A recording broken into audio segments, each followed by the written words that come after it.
नमस्कार दोस्तों, एक बार फिर आपका इंडिया के सबसे बड़े ऑनलाइन प्लेटफॉर्म अनअकैडमी पर हार्दिक स्वागत और अभिनंदन। आज हम आधुनिक भारत के इतिहास की क्लास में कल के पार्ट के आगे पढ़ने जा रहे हैं।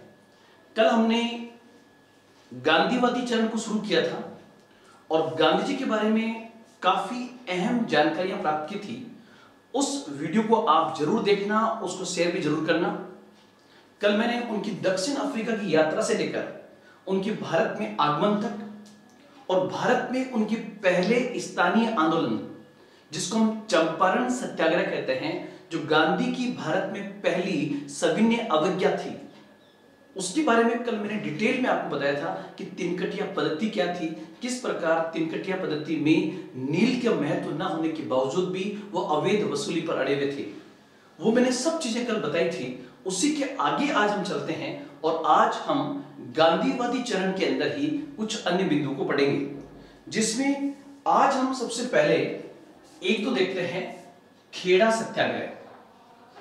आपसे पूछी खेड़ा सत्याग्रह, तो खेड़ा सत्याग्रह जो है ये घटना किस वर्ष की है?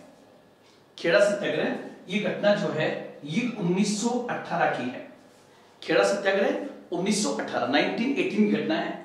और बेसिकली खेड़ा कहां पर है तो ये भी आपको ध्यान रखना, खेड़ा गुजरात का एक जिला है।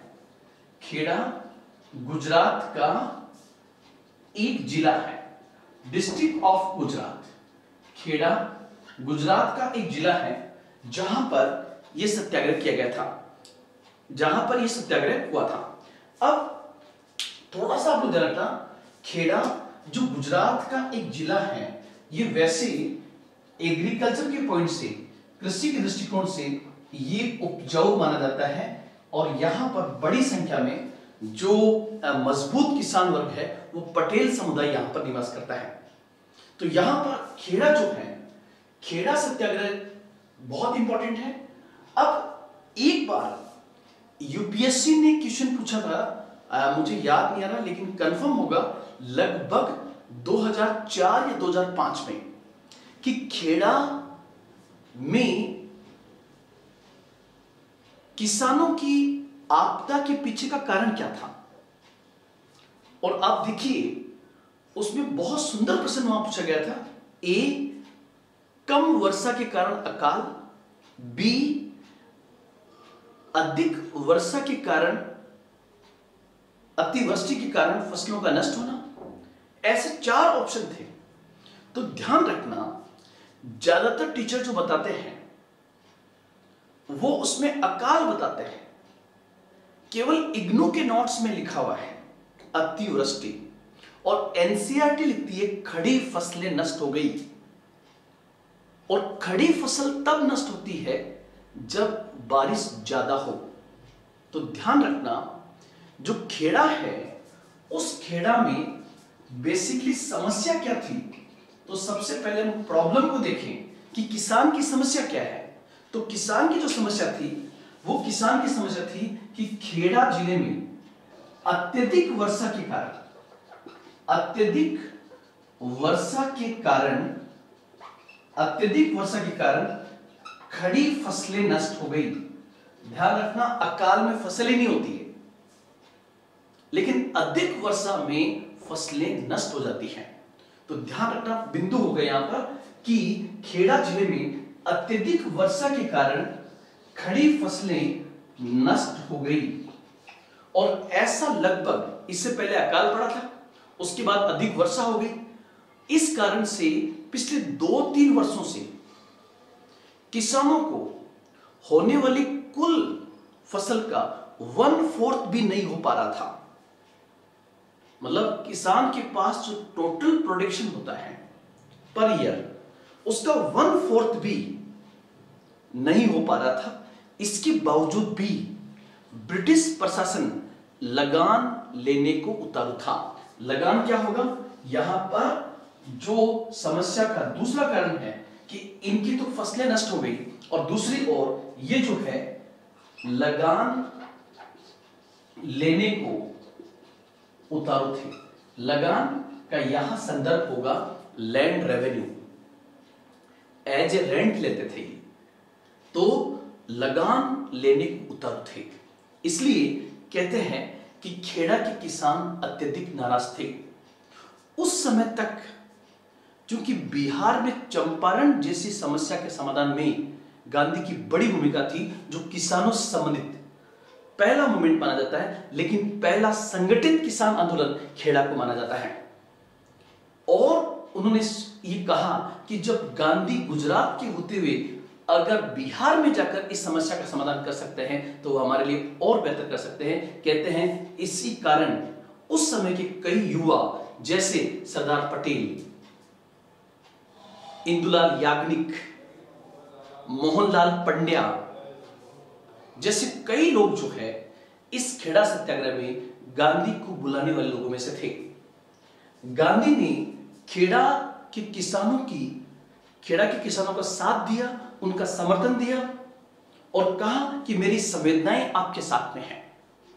यहां पर खेड़ा में गांधी ने यह कहा कि जब तक आपका लगान माफ नहीं किया जाता है तब तक आप किसी प्रकार का सहयोग ब्रिटिश के साथ न करें। मतलब गांधी जी ने किसानों को यह कहा कि आप लगान देना बंद कर दें, क्योंकि कॉन्स्टिट्यूशनली यह आपका अधिकार है कि जब किसी क्षेत्र की 1/4 से 1/4 फसल रह जाती है और 3/4 फसलें नष्ट हो जाती है तो सरकार लगान नहीं ले सकती। गांधी ने कहा ऐसा मैंने पढ़ रखा है, ये कॉन्स्टिट्यूशनल है, इसलिए आप अपनी बात पर अटल रहिए। और अपनी बात पर अटल रहना ही कहलाता है सत्याग्रह। इस प्रकार खेड़ा सत्याग्रह में गांधी ने किसानों का साथ दिया। थक हार कर ब्रिटिश जिला प्रशासन को खेड़ा के किसानों की बात को स्वीकार करना पड़ा और जो जांच कमेटी बनी, उस जांच कमेटी के बाद जिला प्रशासन ने जो आदेश दिया वो कहीं ना कहीं गांधी एवं किसानों के पक्ष में था, जब यह कहा गया कि खेड़ा में केवल वे ही किसान लगान दें जो लगान देने में सक्षम है। इस प्रकार हम कह सकते हैं कि खेड़ा में फिर एक बार गांधी की जीत हुई और इस प्रकार उन्होंने खेड़ा के किसानों का दिल जीत लिया और उनमें ब्रिटिश प्रशासन का विरोध करने की शक्ति भी आई। तो ये 2 पॉइंट हम पढ़ेंगे, उसके बाद फिर हम आगे बढ़ते हैं। और खेड़ा सत्याग्रह के बाद जो हमारा बिंदु होगा वो पॉइंट है, खेड़ा के बाद अहमदाबाद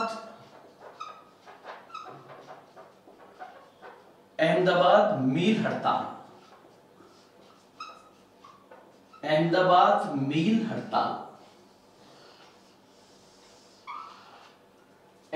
मील हड़ताल सबसे पहले ये मील हड़ताल क्यों हुई, इसके पॉइंट्स को हम देखते हैं। अहमदाबाद मील हड़ताल, तो आप लोग ध्यान रखना, अहमदाबाद उस समय भारत में औद्योगिक दृष्टिकोण से काफी आगे था। 1917-18 के आसपास की बात है और उस समय सूती वस्त्र का एक बहुत बड़ा केंद्र था अहमदाबाद। इसलिए वहां की जितनी मिलें थी उन मिलों में हजारों मजदूर काम करते थे। अब यहां पर एक घटना हुई और वो क्या थी कि अहमदाबाद में 1917-18 में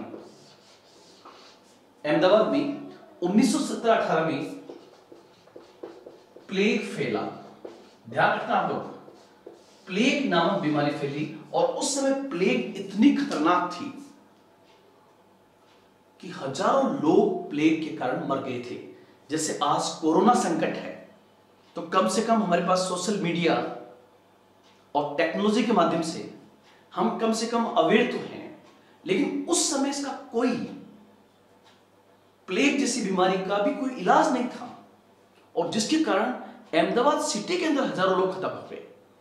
तो आप लोग ध्यान रखना कि अहमदाबाद में 1917-18 में प्लेग फैला, इसलिए मिल मालिकों ने मजदूरों के लिए प्लेग बोनस देने की घोषणा की। यहां पर पॉइंट क्या आएगा? Plague bonus. मिल मालिकों ने मजदूरों को प्लेग बोनस देने की घोषणा की, और ये प्लेग बोनस कितना होगा? तो ये कहा गया उनकी कुल वेज का, जितना उनको मंथली मिलता है, कुल वेज का, उनकी टोटल वेज जो थी उस कुल वेज का 75%। जैसे कुछ बुक्स में 80% भी दिया हुआ है, लेकिन एनसीईआरटी के पॉइंट से 75%। जैसे अगर किसी को 100 रुपए मंथली मिलते हैं तो उसको 175 रुपए दिए जाएंगे, 100 तो उसकी तनख्वाह और 75 रुपीज प्लेग बोनस। जैसे अगर उसको 1000 मिलते हैं तो 1000 रुपए वो, और 1000 का 75% 750 रुपए अलग से दिए जाएंगे। ये प्लेग बोनस था। अब आप देखिए आगे 1917-18 के अंदर ही क्या होगा। 1917 में शुरू हुआ और 1918 तक प्लेग रहेगा, लेकिन 1918 में ही जब प्लेग समाप्त हो जाएगा, जब प्लेग समाप्त हो जाएगा तो जाहिर सी बात है, अगर आप भी उस समय उद्योगपति होते तो आप भी क्या करते? प्लेग फैला इसलिए प्लेग बोनस, और प्लेग समाप्त इसलिए प्लेग बोनस को भी, प्लेग बोनस को भी समाप्त करने की घोषणा की गई। मतलब जब प्लेग समाप्त हो गया तो उसी के साथ प्लेग बोनस को भी समाप्त करने की घोषणा की गई। इसी से मजदूर नाराज हो गए कि हमारे प्लेग बोनस को समाप्त क्यों किया गया। तो अब आप बताइए कि यहां पर मजदूर सही है या मिल मालिक सही है? तो जाहिर सी बात है, बिना पढ़े आपको लगेगा सर मिल मालिक सही है, लेकिन पूरी बात को सुनिए। मजदूरों का क्या कथन था? मजदूरों का तर्क था, मजदूरों का तर्क क्या था?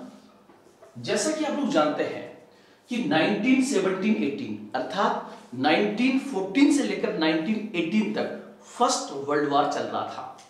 मतलब जिस समय प्लेग चल रहा है उस समय फर्स्ट वर्ल्ड वॉर भी चल रहा है, प्रथम विश्व युद्ध। और फर्स्ट वर्ल्ड वॉर के कारण, फर्स्ट वर्ल्ड वॉर के कारण महंगाई बहुत अधिक बढ़ गई, महंगाई बहुत अधिक बढ़ गई। यहां पर ध्यान रखना कि मजदूरों का तर्क था कि प्रथम विश्व युद्ध के कारण महंगाई बहुत अधिक बढ़ गई है, इसलिए प्लेग बोनस को जारी रखा जाए, प्लेग बोनस को जारी रखा जाए।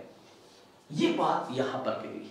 शुरुआत में तो उन्होंने यह कहा कि प्लेग बोनस को जारी रखा जाए, मतलब जितना 75% प्लेग बोनस मिल रहा है उस प्लेग बोनस को या तो आप प्लेग बोनस के नाम से दे दो या फिर आप महंगाई बोनस के नाम से दे दो, लेकिन इसको जारी रखिए।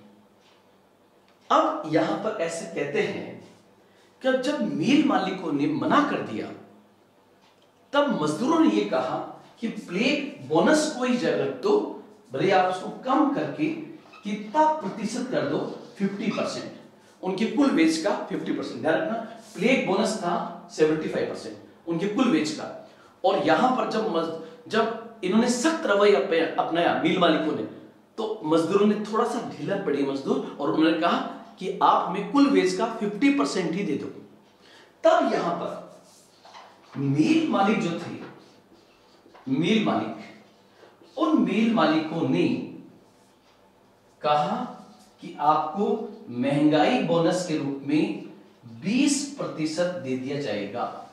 देखो वो मांग कितनी कर रहे हैं? 50 की, और मिल मालिकों ने कितना देने का आश्वासन दिया? 20%। इस बात को लेकर मिल मजदूर नाराज हो गए और उन्होंने अहमदाबाद में गांधी जी से बात की। यहां पर यह उल्लेखनीय है कि गांधी जी ने मजदूरों का साथ दिया। गांधी ने मजदूरों का साथ दिया। और ध्यान रखना, यहां पर गांधी मजदूरों का साथ देते हैं और अपनी बात को रखवाने के लिए, उनकी बात को मनवाने के लिए उन्होंने मजदूरों को हड़ताल पर जाने की सलाह दी। इसलिए आपसे ये पूछे कि गांधी की भारत में पहली हड़ताल कौन सी मानी जाती है, तो उत्तर होगा अहमदाबाद मील हड़ताल। अहमदाबाद मील हड़ताल ये गांधी की भारत में पहली हड़ताल मानी जाती है। तो वापस एक बार मैं रिपीट कर देता हूं। अहमदाबाद में 1917-18 में प्लेग फैला, इसलिए मील मालिकों ने प्लेग बोनस देने की घोषणा की, जो उनके कुल वेज का 75% था। इससे मील मजदूर बहुत खुश हुए। परंतु जैसे ही प्लेग समाप्त हुआ, मील मालिकों ने प्लेग बोनस को समाप्त करने की घोषणा की। इससे मजदूर नाराज हुए, क्योंकि उनका कहना था कि फर्स्ट वर्ल्ड वॉर के कारण महंगाई बहुत अधिक बढ़ गई है, इसलिए प्लेग बोनस को जारी रखा जाए। भले ही उसका नाम प्लेग बोनस रखें या महंगाई बोनस रखें, लेकिन जारी रखें। मील मालिकों के सख्त रवैये को देखते हुए शुरुआत में तो प्लेग बोनस को उसी रूप में जारी रखना चाहते थे, लेकिन बाद में उन्होंने कहा कि हमें कितना परसेंट दो, 50%।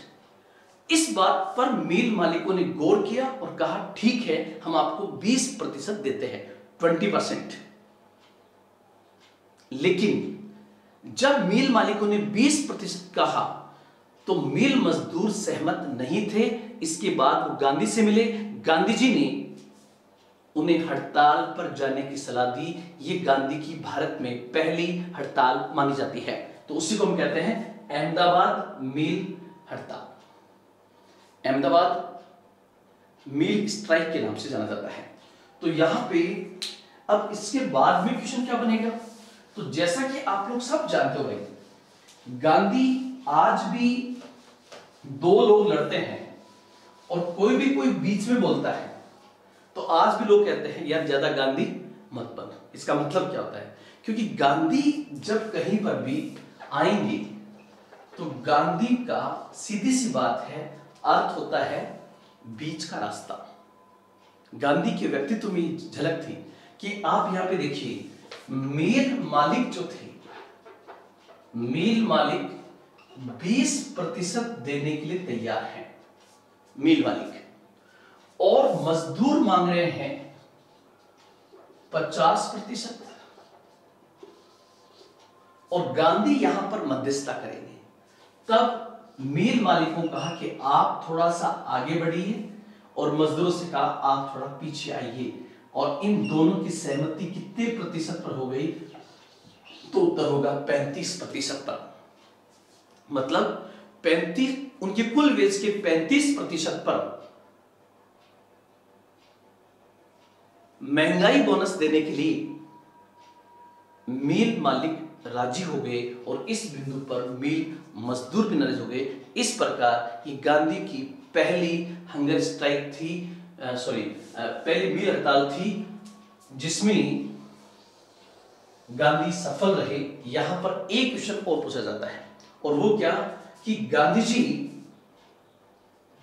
का मील मालिक और मजदूरों के बीच में समझौता कराने में किस महिला की भूमिका थी, तो उत्तर होगा अनसुईया बेन की। यहां पर एक महिला थी, अनसुईया बेन। ध्यान रखना, बाकी सब जगह पर बहन कहा जाता है, यहां पर बहन कहते हैं, सिस्टर को बहन कहते हैं। अनसुईया बेन ये किसकी सिस्टर थी, तो ये बेसिकली एक प्रसिद्ध उद्योगपति थे, अंबालाल साराभाई। अंबालाल साराभाई की सिस्टर थी, जिसका नाम था अनसुईया बेन। उसने जो है मील मालिकों और मजदूरों के बीच में ये संवाद कायम करने में और गांधी का साथ देने में बहुत बड़ी भूमिका अदा की थी। यहां पर मेरी तरफ से आपके पास एक क्वेश्चन है, बताइए गांधी की भारत में पहली भूख हड़ताल कौन सी थी। आप उसका कमेंट करके जवाब दें। तो इस प्रकार ध्यान रखना, 3 स्थानीय आंदोलन हैं। पहला चंपारण, खेड़ा और अहमदाबाद, ये 3 है। आप ध्यान रखना, मैंने उस क्रम में नहीं पढ़ाए हैं, लेकिन आप कमेंट बॉक्स में बताइए कि इन तीनों का समय के हिसाब से सही कालानुक्रम क्या होगा, विथ डेट बताइए, तो मुझे पता लगेगा कि हाँ आप लोग वास्तव में मेरी क्लास करने के साथ साथ सीरियसली सेल्फ स्टडी भी कर रहे हैं। अब यहां पे मैं आपके सामने एक क्वेश्चन प्रेजेंट करता हूं। यहां से बहुत सारे आपको प्री और मेंस दोनों क्वेश्चन मिल जाएंगे। यहां पर हम बातचीत करें और आपसे क्वेश्चन ये पूछे कि क्या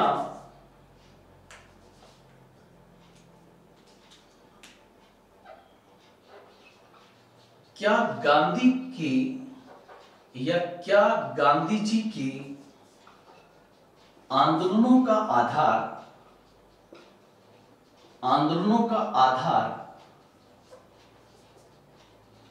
ग्रामीण भारत था? क्या गांधी के आंदोलनों का आधार ग्रामीण भारत था? स्पष्ट कीजिए। तो यहां पर आप लोग ध्यान रखें कि कई बार थोड़ा सा अगर कॉन्सेप्ट समझा हुआ हो तो मेंस के प्रश्न भी आपके प्री में बहुत बेहतर तरीके से काम आ जाते हैं। और कौन से प्री वाले? कथन कारण वाले में, वहां पर कॉन्सेप्ट की बहुत आवश्यकता होती है। तो देखिए आप यहां पर क्वेश्चन ये है कि क्या गांधी जी के आंदोलनों का आधार ग्रामीण भारत था? क्या गांधी के आंदोलनों का आधार ग्रामीण भारत था? स्पष्ट कीजिए। और स्पष्ट करने के लिए हमें तर्क प्रस्तुत करने होते हैं उत्तर के अंदर।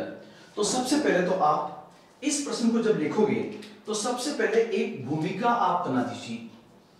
तो सबसे पहले यहां पर इस पेरा में आ जाएगी आपकी भूमिका। और भूमिका हमेशा ऐसी रखो क्योंकि हमारे पास शब्दों की सीमा वैसे बहुत कम होती है, तो डायरेक्ट हम प्रश्न से न हटकर उस प्रश्न के उत्तर से शुरुआत करें। क्वेश्चन ये कह रहा है कि क्या गांधी के आंदोलनों का आधार ग्रामीण भारत था?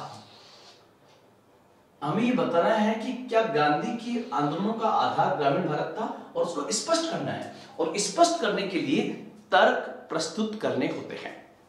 तो यहां पर ध्यान रहे। अब देखिए आप, क्या गांधी जी के आंदोलनों का आधार ग्रामीण भारत था? इसको करने के लिए सबसे पहले हम भूमिका लिखेंगे। और भूमिका में क्या लिखेंगे?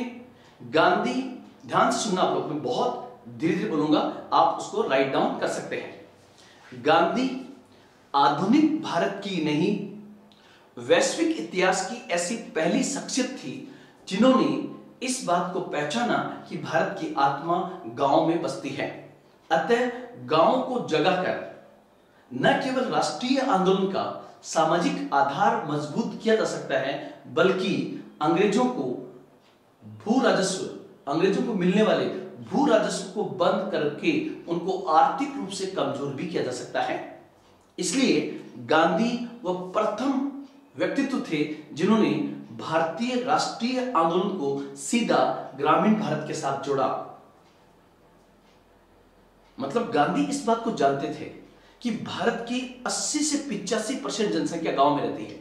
इसलिए अगर बड़ा राष्ट्रीय आंदोलन खड़ा करना है तो हमें गांव को जगाना होगा। गांव अगर राजनीतिक रूप से जाग जाएंगे तो राष्ट्रीय आंदोलन का सामाजिक आधार बन जाएगा। और गांव अगर जाग जाएंगे तो गांव से अंग्रेजों को सबसे अधिक भू राजस्व मिलता है। उस भू राजस्व को जब गांव वाले नहीं देंगे तो अंग्रेज आर्थिक रूप से कमजोर होंगे, और जब अंग्रेज आर्थिक रूप से कमजोर होंगे तो आंदोलन मजबूत होगा। अब क्या गांधी के आंदोलनों का आधार ग्रामीण भारत था? यह तो हुई भूमिका। अब उसमें तर्क जब देंगे तो तर्क में आप देखिए, गांधी की पूरी पढ़ाई लिखाई, उनकी बैरिस्ट्री, उनका 20 साल का साउथ अफ्रीका का जीवन शहरों में बीता है। लेकिन गांधी का जो सिंपल ड्रेस कोड है, सिंपल वेशभूषा है, वो कौन सा? धोती, कुर्ता और लाठी। धोती, कुर्ता और लाठी किसकी ओर संकेत करता है? तो उत्तर होगा गांधी जी के ग्रामीण भारत की ओर, ताकि एक आम ग्रामीण गांधी के साथ में जुड़ सके। साथ ही साथ हम वहां पर देखेंगे तो हमें पता है कि भारत का आम ग्रामीण जो है वो सत्य, अहिंसा के सिद्धांत को पसंद करता है, तो उन्होंने एकदम सिंपल सिद्धांत दिया सत्य और अहिंसा, कि हमें सत्य बोलना चाहिए, अपनी बात पर अटल रहना चाहिए और कभी हिंसा का रास्ता नहीं अपनाना चाहिए। तीसरा जो आप देखोगे तो गांधी की रणनीति, इसको हम पूरा आगे पढ़ने जा रहे हैं। गांधी की रणनीति क्या होगी, तो आप पूरी हिस्ट्री देखना, अभी तो हमने स्टार्ट की है गांधीवादी फेज को, तो आप देखना गांधी की पूरी रणनीति को हम कहें तो क्या कह सकते हैं, गांधी की रणनीति है संघर्ष विराम संघर्ष की रणनीति। संघर्ष विराम संघर्ष की रणनीति, ये गांधी की स्ट्रेटजी है। यहां पर संघर्ष विराम संघर्ष की रणनीति का मतलब क्या होगा, यहां संघर्ष विराम मतलब संघर्ष कीजिए, फिर विराम दीजिए, फिर संघर्ष कीजिए। तो ध्यान रखना, गांधी संघर्ष के समय होंगे शहरी भारत में, और जैसे उस आंदोलन को वापस लेंगे या स्थगित करेंगे, तब गांधी गांव में चले जाएंगे और गांव में जाकर वो चरखा काटेंगे, हिंदू मुस्लिम एकता में बल देंगे, छुआछूत के खिलाफ अभियान चलाएंगे, फिर वापस एनर्जी प्राप्त करके फिर शहरों में आकर संघर्ष शुरू कर देंगे। तो गांधी की रणनीति को कहते हैं संघर्ष विराम संघर्ष की रणनीति। और ये संघर्ष विराम संघर्ष की रणनीति भी संकेत करती है कि गांधी अपने संघर्ष में हमेशा ग्रामीण मुद्दों को उठाते थे और विराम समय में वापस गांव में जाकर पुनः आगे वाले आंदोलन के लिए ऊर्जा प्राप्त करने के लिए ऐसे कार्य करते थे जैसे हिंदू मुस्लिम एकता पे बल देना, चरखा काटना, छुआछूत का विरोध करना, स्वदेशी पर बल देना, कुटीर उद्योगों पर बल देना।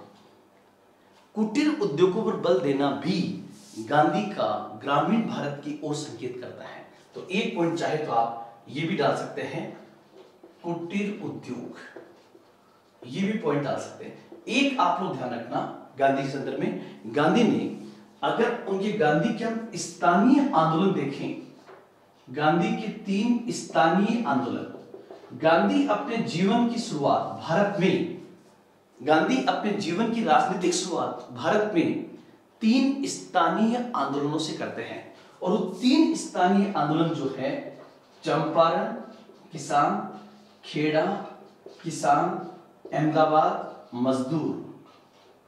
तो आप देखिए ये तीनों के तीनों गांव से संबंधित है, ग्रामीण से संबंधित है।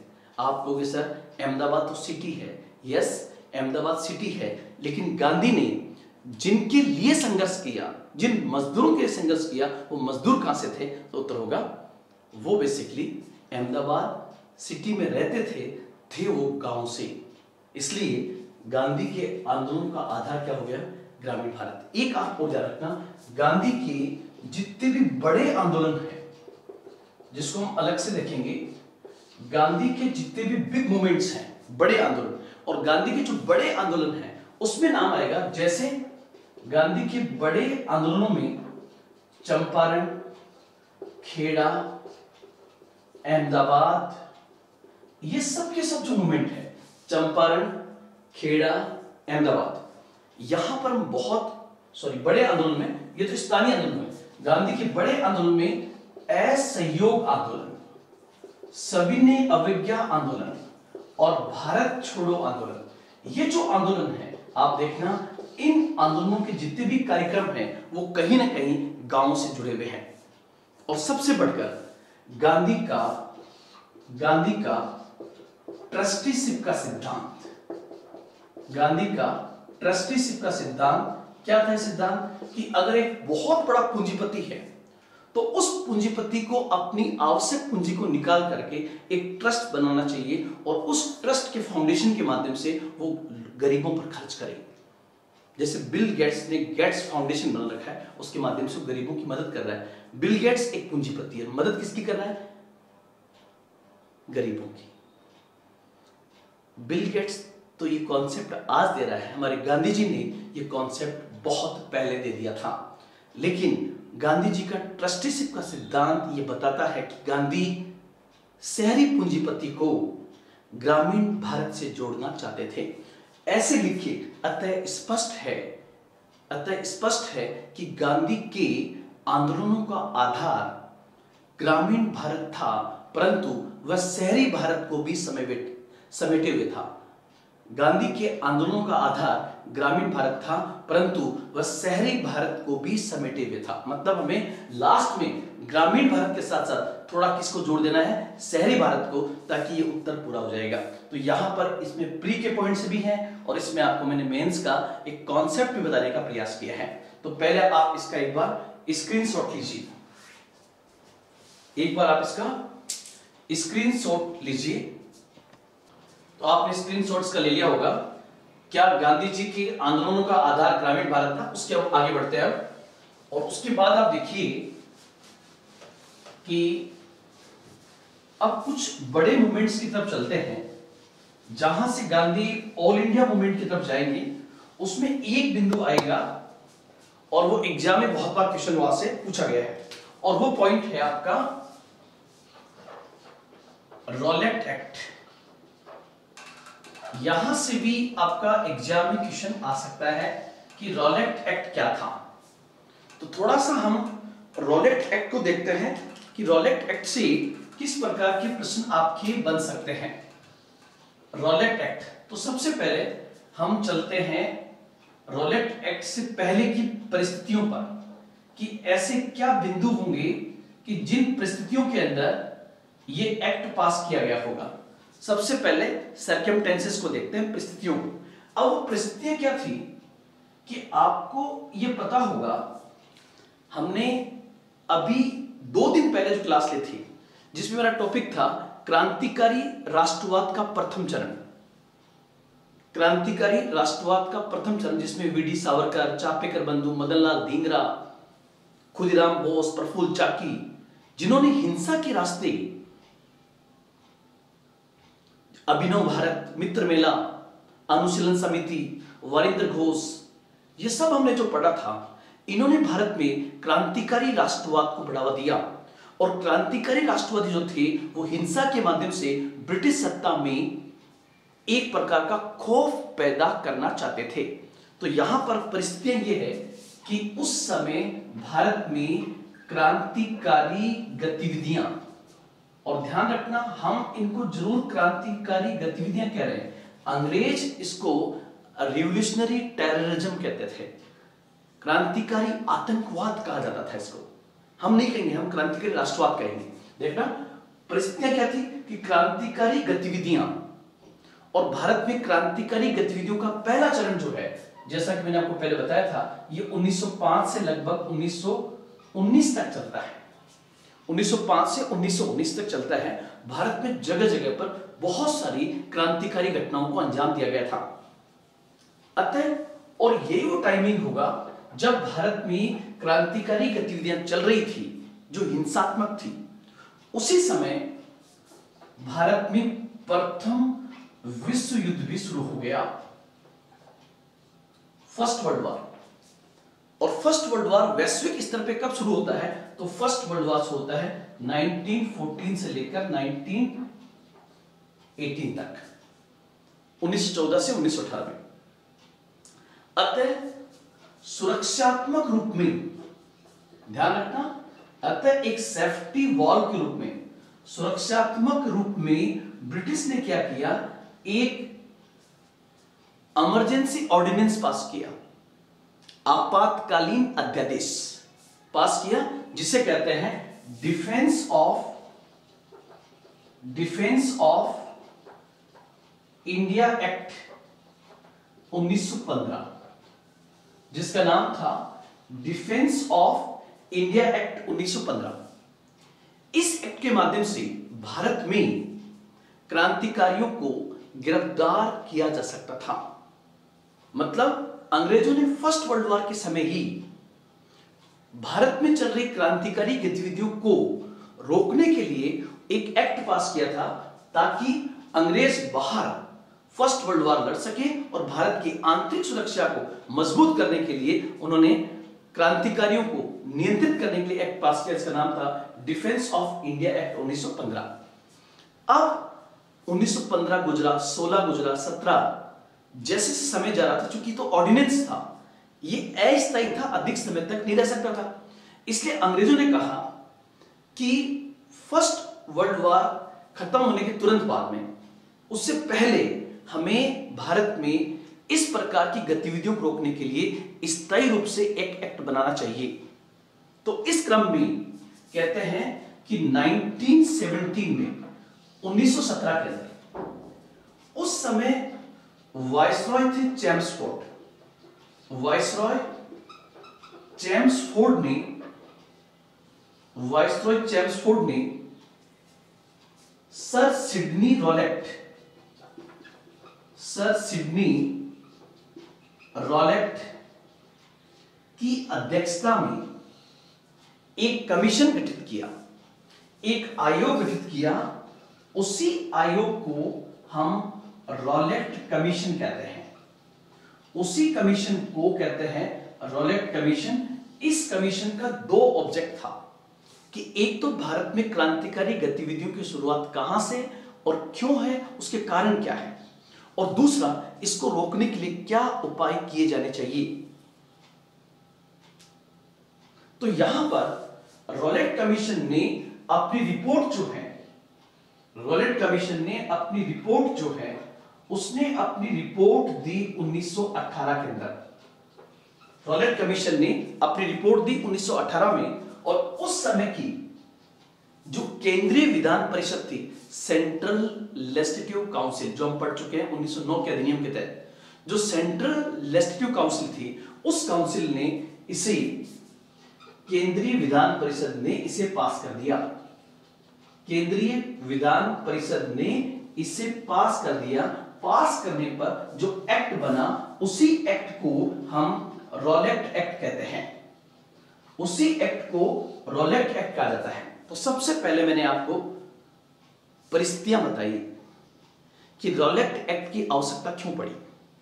तो मैंने कहा भारत में क्रांतिकारी गतिविधियां, जिसे अंग्रेज क्रांतिकारी आतंकवाद कहते थे, वो घटनाएं हिंदुस्तान में तेज गति से बढ़ रही थी। इन क्रांतिकारी गतिविधियों से ब्रिटिश साम्राज्य को एक बड़ा खतरा था। अतः इस खतरे को रोकने के लिए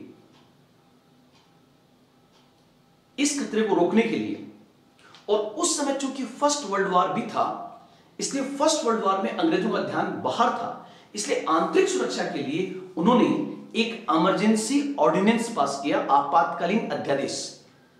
और जैसा कि आप लोग जानते हो, आज भी अध्यादेश की जो अवधि होती है 6 महीने के आसपास होती है, अदरवाइज उसको आपको बार बार बढ़ाना पड़ेगा। तो ये अस्थायी प्रावधान होता है। तो इन्होंने एक आपातकालीन अध्यादेश पास किया, जिसे हम कहते हैं सुरक्षात्मक रूप में डिफेंस ऑफ इंडिया एक्ट 1915। इस डिफेंस ऑफ इंडिया एक्ट के माध्यम से क्रांतिकारी गतिविधियों को रोकने का प्रयास किया गया था। लेकिन यह भी प्रयास था कि हमें जल्द से जल्द एक स्थायी कानून लाकर भारत में क्रांतिकारी आतंकवाद को रोकना चाहिए। यह किसका माना था? भारत में ब्रिटिश सरकार का। अतः उस समय जो भारत में ब्रिटिश वायसरॉय थे, लॉर्ड चेम्सफोर्ड, उन्होंने 1917 में सर सिडनी रॉलेट की अध्यक्षता में, मैं जितना बोल रहा हूं उतना लिख नहीं पा रहा हूं, इसलिए मेरी बातों को सुनकर के आप अपने नोट्स बेहतर तरीके से बना सकते हैं। 1917 में वाइसरॉय लॉर्ड चेम्सफोर्ड ने सर सिडनी रॉलेट की अध्यक्षता में एक कमीशन बनाया, एक आयोग बनाया, जिसे रॉलेट कमीशन कहा जाता है। कमीशन को हिंदी में कहते हैं आयोग, रॉलेट कमीशन कहा जाता है। इस रॉलेट कमीशन ने अपनी रिपोर्ट अप्रैल 1918 में दी, और जब इसने अपनी रिपोर्ट दी तो उस रिपोर्ट को ही जब बिल बनाकर केंद्रीय विधान परिषद से पास कर दिया गया, तो उसे कहते हैं हम रॉलेट एक्ट। एक प्रकार का कानून बन गया। अब हम आते हैं रॉलेट एक्ट पर। तो यहां इतनी जानकारी किसी बुक में आपको बीयर ग्रोवर से पहले नहीं मिलेगी, जो मैंने आपको इससे पहले की जानकारी दी है। और रॉलेट एक्ट का मेन ऑब्जेक्ट क्या है? भारत में क्रांतिकारी आतंकवाद को रोकना। अब आप कहोगे सर कि थोड़ा सा सर आप और समझा दीजिए कि रॉलेट एक्ट कानून कैसा कानून होता है। तो आप लोग ध्यान रखना, जो रॉलेट एक्ट है ये एक प्रकार का निवारक निरोध कानून होता है। निवारक निरोध कानून। आप कहोगे सर हम तो और ज्यादा हालात खराब हो गए। तो आप देखिए जो कानून है वो दो प्रकार के हैं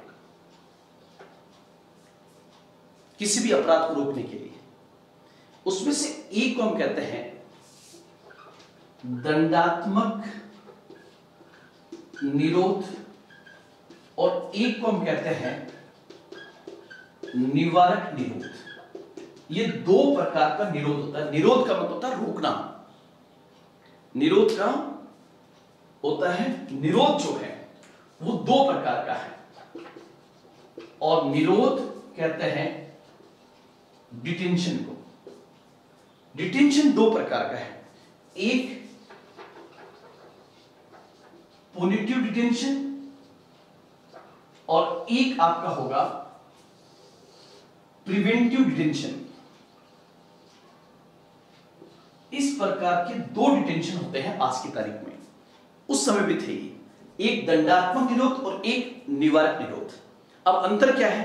जैसे किसी व्यक्ति ने अपराध किया, किसी व्यक्ति ने अपराध किया, अपराध करने के बाद पुलिस ने उसको गिरफ्तार किया और गिरफ्तार करके उसको कोर्ट में ले गए और कोर्ट ने उसको सजा सुना दी। तो मतलब क्या हुआ? किसी व्यक्ति को अपराध करने के बाद गिरफ्तार करके कोर्ट में प्रस्तुत करना और उसे सजा दिलवाना, यह कहलाता है दंडात्मक निरोध। जबकि निवारक निरोध में क्या होता है कि इसमें संदेह के आधार पर, सस्पेंशन, संदेह के आधार पर किसी व्यक्ति को अपराध करने से पहले ही राष्ट्र की सुरक्षा और कानून व्यवस्था को ध्यान में रखते हुए उसे संदेह के आधार पर अपराध करने से पहले ही गिरफ्तार करना कहलाता है क्या? निवारक निरोध। जैसे आज की तारीख में भी कई बार किसी आतंकवादी को पकड़ लिया जाता है आतंकवादी घटना को अंजाम देने से पहले ही, और फिर उसको जिस कानून के तहत गिरफ्तार किया जाता है उसे निवारक निरोध कहते हैं। आपको भी सर कोई example? Yes, NSA, National Security Act, NSA, Tada,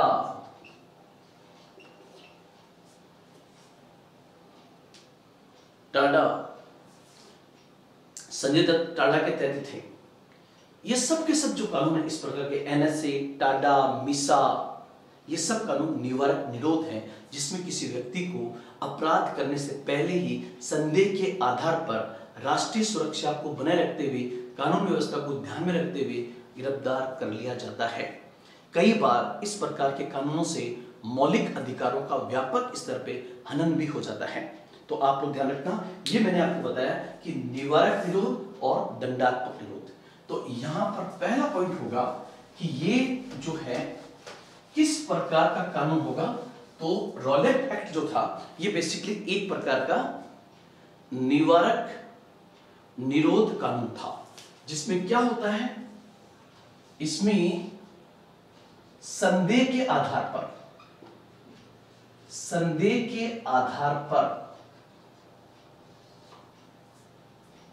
अपराध करने से पहले ही, संदेह के आधार पर अपराध करने से पहले ही गिरफ्तार कर लिया जाता है।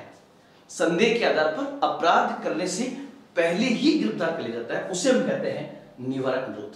तो यहां पर जो रॉलेट एक्ट कानून आया, उस कानून ने, ये कानून आया 1919 के अंदर, ध्यान रखना, अप्रैल 1918 में इसकी रिपोर्ट जाएगी, फिर 1919 में आया। और 1919 में जो कानून आया, ये कानून पुलिस को यह अधिकार देता था, पुलिस को ये अधिकार देता था कि वह संदेह के आधार पर किसी भी व्यक्ति को गिरफ्तार कर सकती थी। ध्यान रखना, अंग्रेजों ने इसका भयंकर फायदा उठाया। कैसे? कि जो भी ब्रिटिश शासन के खिलाफ था, जो भी छोटी मोटी गतिविधियों में लिप्त था, अंग्रेज उसको धर पकड़ कर जेल में डाल देते थे। इसलिए मोतीलाल नेहरू ने इस कानून के बारे में क्या कहा? आपसे क्वेश्चन पूछा गया है कि रॉलेट एक्ट के संदर्भ में मोतीलाल नेहरू ने इस कानून के संदर्भ में क्या संज्ञा दी? तो उत्तर होगा मोतीलाल नेहरू, जो जवाहरलाल नेहरू के फादर थे, उन्होंने कहा ये एक ऐसा काला कानून है जिसमें न वकील, न अपील और न दलील दी जा सकती थी। या आपको यह भी पूछ सकता है मोतीलाल नेहरू ने किस कानून के संदर्भ में कहा कि ये एक ऐसा कानून है जिसमें न वकील, न अपील और न दलील दी जा सकती है। किस कानून के संदर्भ में कहा? तो ध्यान रखना, यहां पर रॉलेट एक्ट के संदर्भ में कहा था। और ध्यान रखना, यहां पर गांधी जी ने भी इसका जबरदस्त विरोध किया। गांधी जी ने भी इस कानून का विरोध किया और इसे एक काला कानून बताया और ब्रिटिश सत्ता के खिलाफ उन्होंने जबरदस्त टिप्पणियां की कि यह हमारे दमन का रास्ता है। ब्रिटिश सरकार इस प्रकार के कानून लाकर हमारा दमन करना चाहती है। और ध्यान रखना, स्थानीय आंदोलन के बाद गांधी भी कहीं ना कहीं एक बड़े मूवमेंट के लिए अब तैयार हो रहे थे और वो मुद्दा गांधी को सबसे पहले मिलता है ऑल ओवर इंडिया के लिए, रॉलेट एक्ट। और गांधी इस रॉलेट एक्ट के खिलाफ एक अखिल भारतीय, गांधी जो है रॉलेट एक्ट के खिलाफ एक अखिल भारतीय, ऑल इंडिया अखिल भारतीय सत्याग्रह की घोषणा करते हैं। गांधी बॉम्बे से इसकी घोषणा करते हैं कि वो इस कानून का विरोध करने के लिए अखिल भारतीय स्तर पर सत्याग्रह करेंगे और इस सत्याग्रह की डेट होगी 6 अप्रैल 1919। तो ध्यान रखना आप, गांधी ने रॉलेट एक्ट के खिलाफ अखिल भारतीय सत्याग्रह करने के लिए तिथि कौन सी निर्धारित की? 6 अप्रैल 1919 निर्धारित की।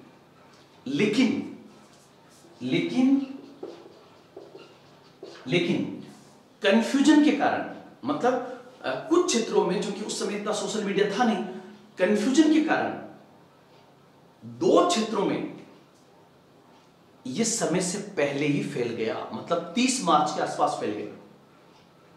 30 मार्च के आसपास कहां फैला? तो पंजाब और दिल्ली के अंदर। और जब पंजाब और दिल्ली में यह फैला तो रॉलेट एक्ट के खिलाफ लोगों ने कई जगह पर हिंसा को अंजाम भी दिया। जो ब्रिटिश ऑफिशियल इमारतें थी उन पर भी कई जगह पर हमले हुए, ऐसा कहा जाता है। जैसे ही हमले हुए, गांधी ने अपील की कि इसमें किसी प्रकार की हिंसा नहीं की जाए और गांधी फिर बॉम्बे से रवाना होते हैं दिल्ली की ओर, लेकिन उन्हें हरियाणा के अंदर रोक लिया जाता है।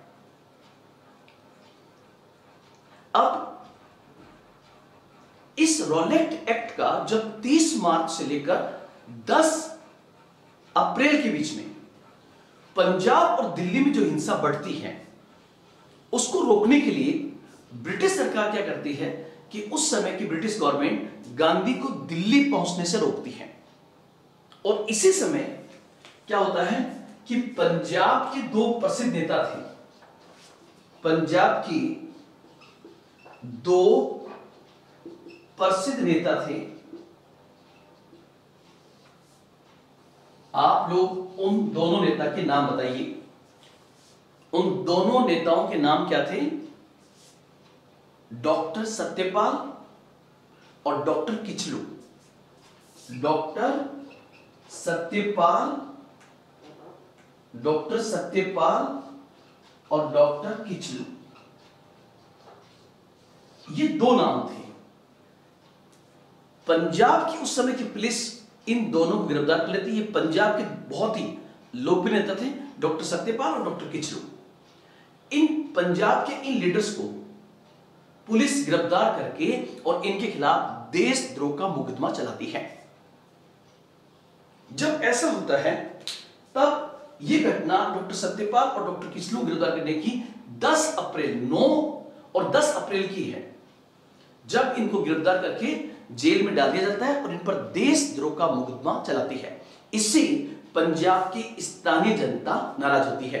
तो यहीं पर आपको ध्यान रखना कि यहां पर ध्यान रखना कि रॉलेट एक्ट से जुड़ी हुई एक दूसरी घटना और है जिसने भारत में नेशनलिज्म को पैदा करने में बहुत बड़ी भूमिका अदा की।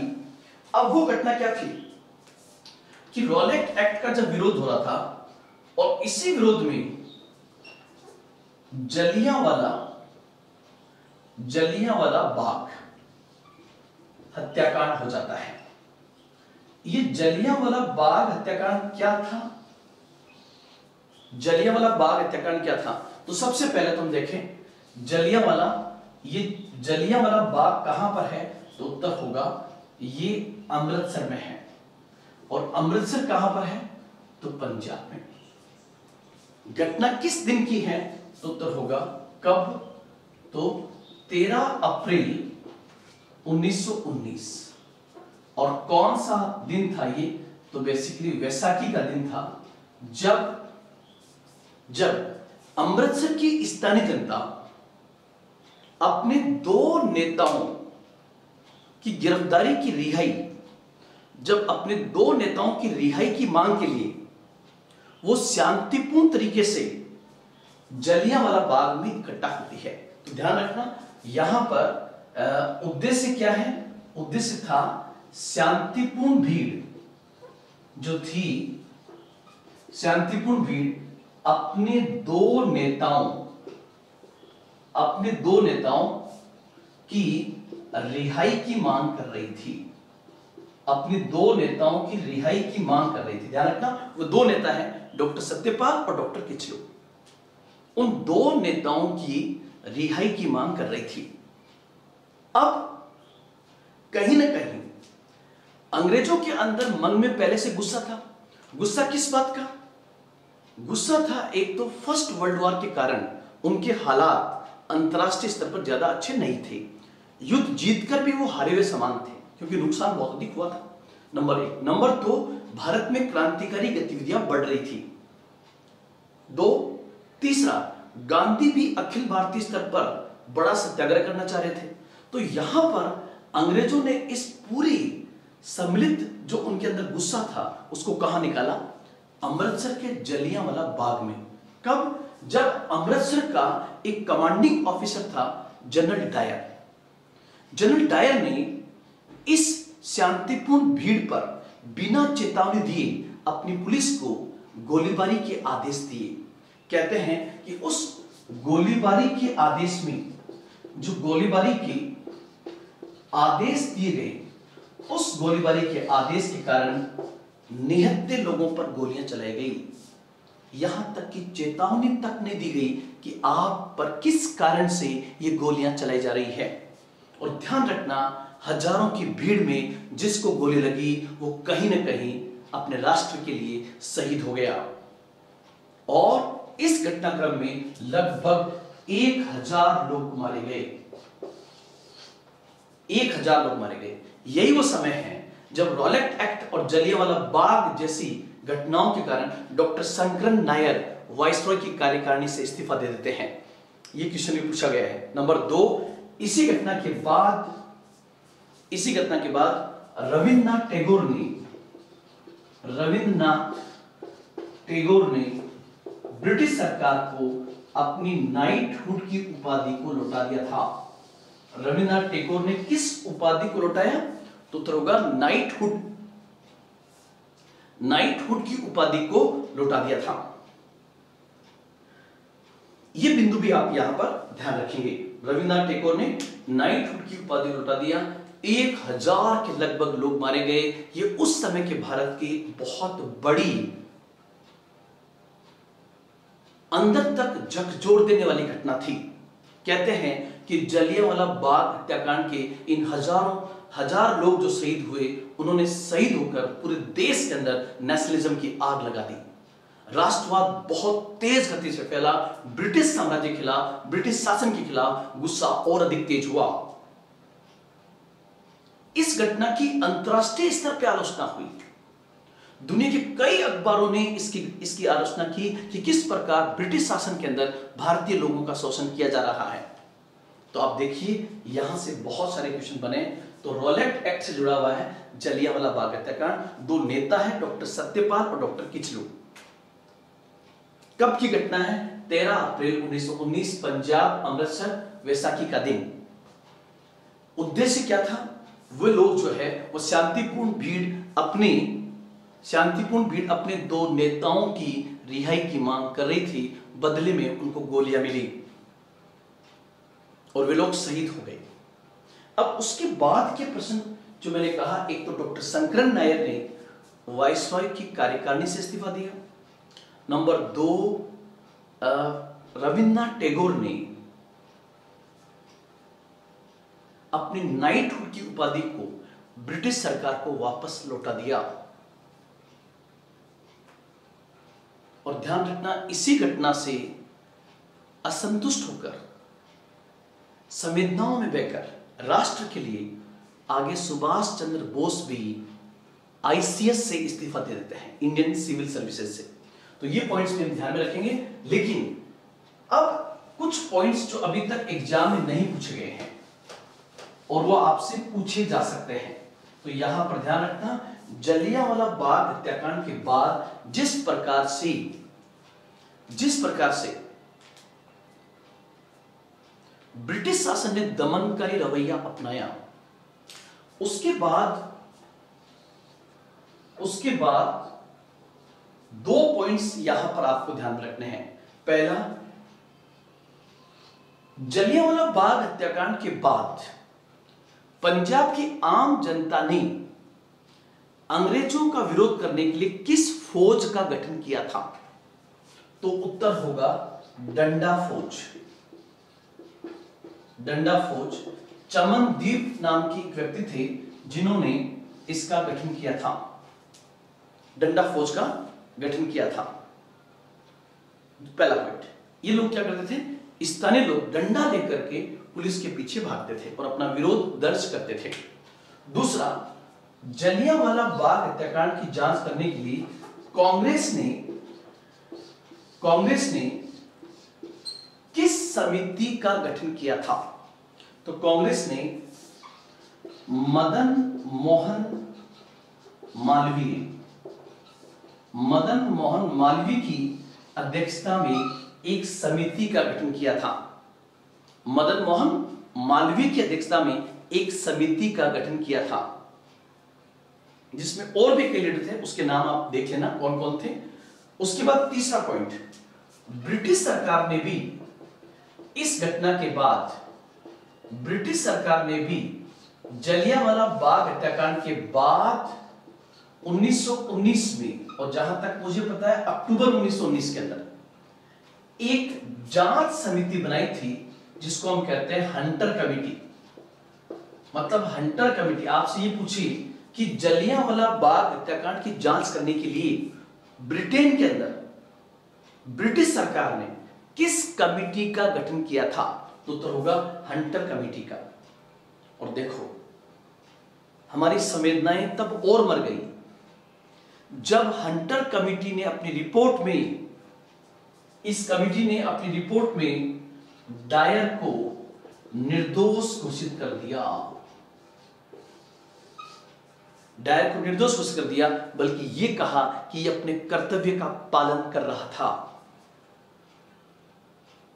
इससे हमारी भावनाएं और आहत तो हुई, लेकिन इस प्रकार की घटनाक्रम ने भारत में राष्ट्रवाद को पैदा करने में और बड़ी भूमिका अदा कर दी। क्योंकि जिस डायर ने हमारे 1000 लोगों को लगभग मार दिया, सैकड़ों लोग घायल हो गए, उसको सरकार ने निर्दोष घोषित किया। कोई बात नहीं, हमारी भावनाएं आहत हुई, लेकिन उससे भी बड़ी घटना यह थी कि ब्रिटिश संसद ने इस रिपोर्ट के बाद ब्रिटिश संसद ने इस रिपोर्ट के बाद जनरल डायर को क्या कहा? उसको कहा the lion of British empire. आप देखिए, उससे ब्रिटिश संसद ने ब्रिटिश साम्राज्य का शेर कहा, ब्रिटिश साम्राज्य का शेर कहा। जबकि अपने आप में यह घटना बहुत दुख देने वाली थी। तो यह बिंदु आप जरूर ध्यान रखना। डंडा फौज कांग्रेस में मदन मोहन मालवीय के नेतृत्व में जलियांवाला बाग हत्याकांड की जांच करने के लिए कमेटी बनाई गई थी। ब्रिटिश सरकार ने भी अक्टूबर 1919 में हंटर कमेटी बनाई और उस कमेटी ने जनरल डायर को निर्दोष घोषित किया और यह कहा कि उसने अपने कर्तव्यों के लिए ऐसा किया।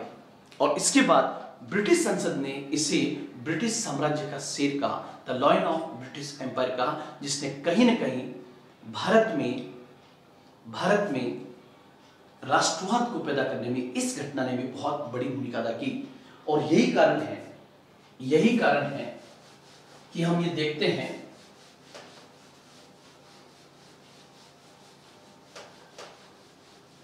कि कुछ घटनाएं ऐसी हुई, कुछ घटनाएं ऐसी हुई कि उन घटनाओं ने गांधी को असहयोगी बना दिया। और गांधी को जब असहयोगी बना दिया, इन्हीं घटनाओं ने गांधी जी को असहयोगी बना दिया। अब आप कहोगे सर कौन सी घटनाएं? तो ये घटनाएं होगी नंबर 1, 3 स्थानीय आंदोलन। गांधी ने जो 3 स्थानीय आंदोलन चलाए, उससे उन्होंने देखा कि किस प्रकार आम किसान और आम मजदूर के हालात खराब थे। नंबर 2, उन्होंने अपनी आंखों से देखा कि किस प्रकार रॉलेट एक्ट जैसे काले कानून के माध्यम से अंग्रेज दमनकारी रवैया अपना रहे थे। तीसरा, जलियांवाला बाग हत्याकांड ने गांधी को अंदर तक हिला दिया था। तो जलियांवाला बाग हत्याकांड। फिर चौथा जो पॉइंट होगा 1, 2, 3, 4 होगा खिलाफत आंदोलन। खिलाफत आंदोलन की घटना में भी कहीं न कहीं इस बात को जन्म दिया। और इसी के साथ 5वां 1919 का अधिनियम से भी गांधी संतुष्ट नहीं थे। छठा, प्रथम विश्व युद्ध के कारण भी देश में गरीबी और बेरोजगारी बढ़ती जा रही थी। अतः इन सब कारणों ने गांधी जी को सहयोगी से असहयोगी बना दिया। और यहां से गांधी जो असहयोगी बने, वो फिर लगातार अंग्रेजों के प्रति असहयोगी रहे, जिसका परिणाम था कि 1920 में गांधी ने असहयोग आंदोलन शुरू किया। 1930 में सविनय अवज्ञा आंदोलन और 1942 में भारत छोड़ो आंदोलन शुरू किया, जिसकी अंतिम परिणति भारत की आजादी के रूप में हुई। तो आप एक बार इसका स्क्रीनशॉट ले लीजिए और फिर हम कल इसके आगे करेंगे। तो दोस्तों, आज हमारा पाठ ये इतना ही है। कल फिर मिलेंगे आधुनिक भारत के एक नए टॉपिक के साथ। जय हिंद, जय भारत।